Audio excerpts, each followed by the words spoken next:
Une des répercussions juridiques de la sortie d'Égypte est tirée d'un des versets de la Torah qui nous dit, Dieu dit, Ki avadai em asher hotzeti otam me'eretz Mitzrayim, lo yimachru min keret aved. Ce sont mes esclaves que j'ai fait sortir d'Égypte. Et le Talmud tire de ce verset un enseignement, avadai em, ils sont mes serviteurs, velo avadim la avadim, et ils ne sont pas asservis à d'autres hommes. C'est-à-dire que nous sommes, en fait, dans l'idée de la sortie d'Égypte, c'est l'idée de l'autonomie de l'homme qui, d'un point de vue juridique, s'exprime par exemple par cette loi établie par nos sages qui veut que tout employé, même s'il n'est que employé, n'est-ce pas, il est salarié, eh bien, un salarié a le droit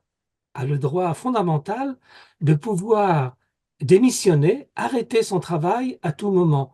Et on ne peut pas l'obliger à respecter son contrat de travail.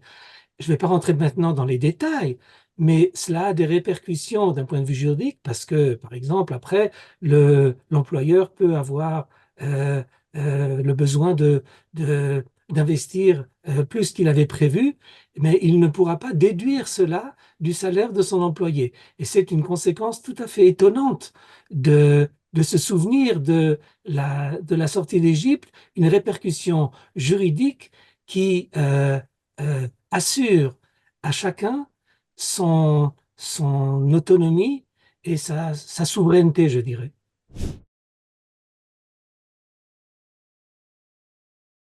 Pour expliquer pourquoi la sortie d'Égypte est un élément de responsabilité, j'aimerais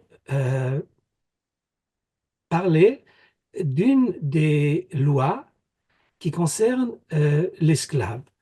Au début de la paracha de Mishpatim, la Torah commence l'ensemble des lois qui, je dirais, régissent l'organisation de la société.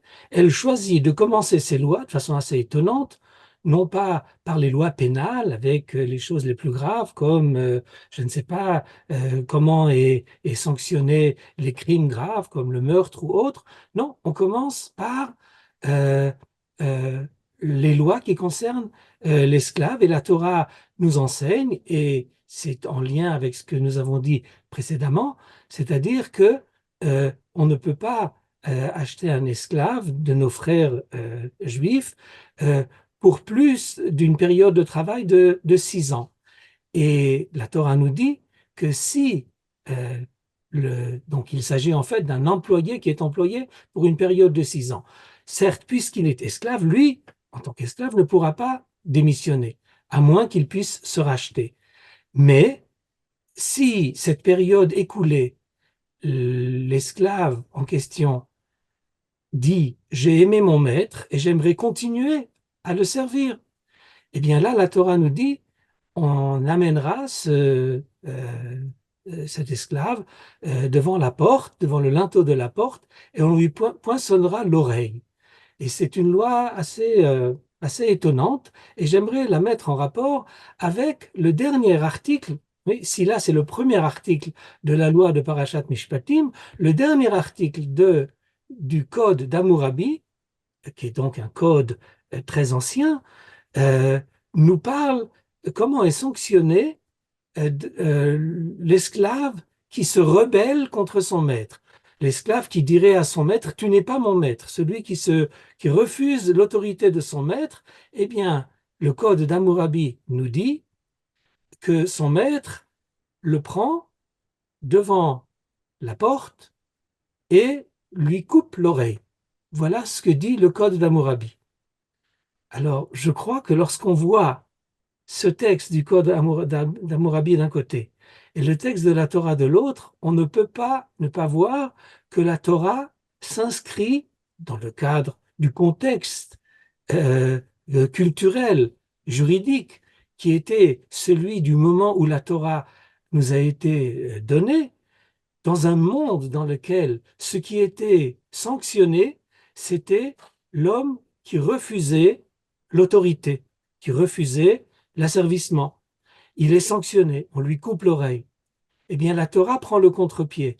La responsabilité commence d'abord et avant tout par le fait que chacun doit absolument assumer sa responsabilité. Et assumer sa responsabilité, c'est être conscient du fait que nous sommes des êtres libres. Et la Torah, dans ce sens, contrairement au Code Hammurabi, qui sanctionne l'homme qui refuse l'asservissement, la Torah sanctionne l'homme qui refuse la liberté, qui refuse la responsabilité. Et cet écho que fait la Torah au Code d'Hammurabi est, à mon avis, tout à fait éloquent.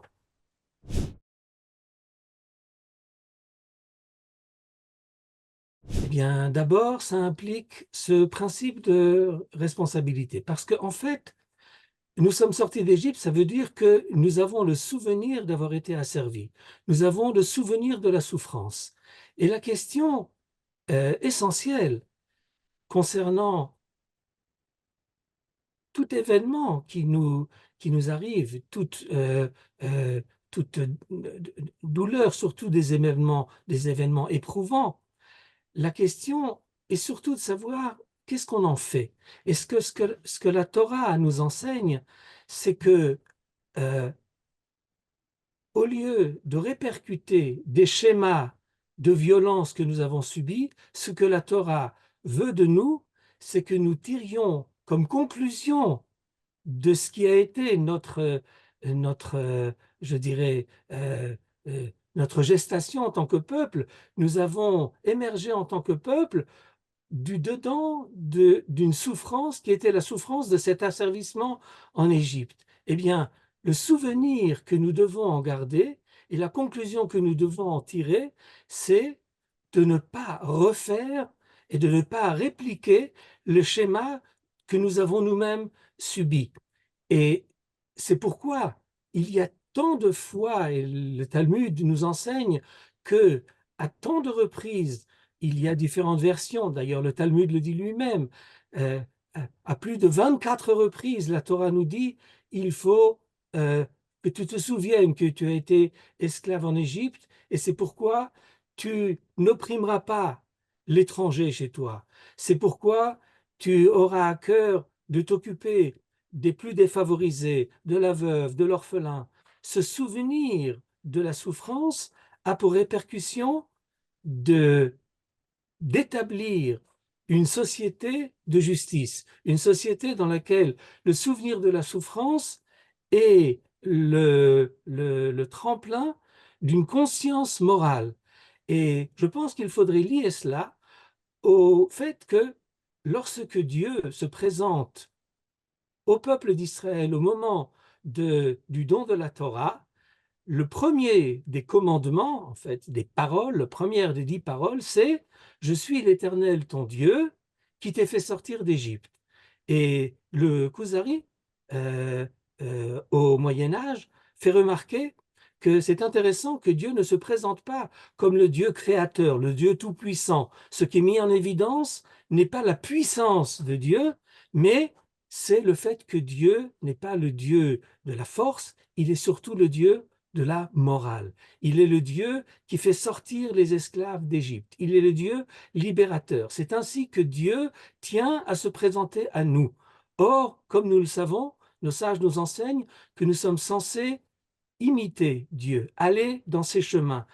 Imitatio Dei. Nous devons imiter Dieu. Si Dieu est celui qui libère, nous devons, nous, en tant que ceux qui ont eu la chance d'avoir été libérés par Dieu, imiter Dieu dans ce sens où nous libérons les autres. Notre message doit être un message donc d'instaurer au sein des sociétés humaines une aspiration morale, une aspiration à la loi morale. La loi qui va régir le monde ne sera pas la loi de la force, ce n'est pas la loi du plus fort, mais c'est la loi de la justice, la loi de la morale.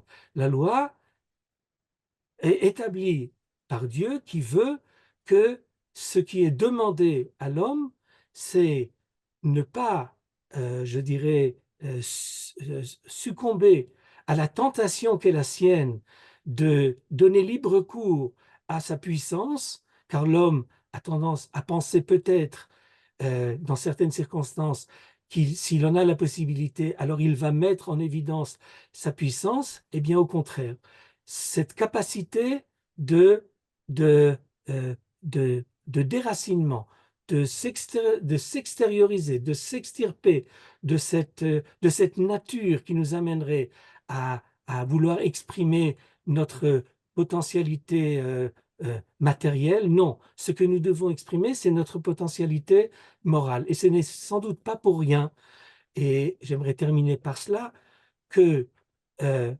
la sortie d'Égypte, comme nous l'avons dit au départ, dépasse largement le cadre de ce souvenir historique qu'a été l'événement ponctuel de la sortie d'Égypte avec tous les miracles qui l'ont accompagné. C'est le Maharal de Prague qui met en évidence le fait que nous sommes censés nous souvenir de la sortie d'Égypte, pas seulement à Pessah, mais en fait à toutes les fêtes, comme vous le savez.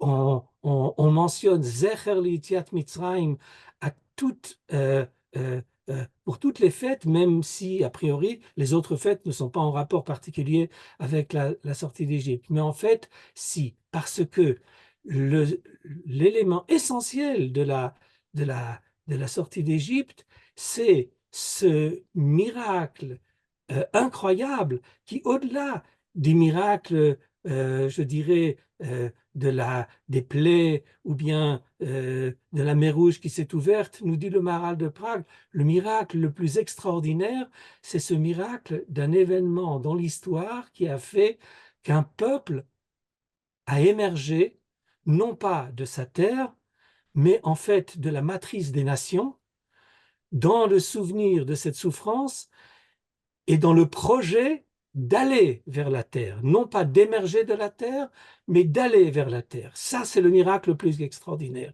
Et pour nous, aujourd'hui, je crois que ce miracle est encore décuplé par le fait que ce peuple qui est sorti d'Égypte et qui est arrivé vers la terre a été exilé de la terre.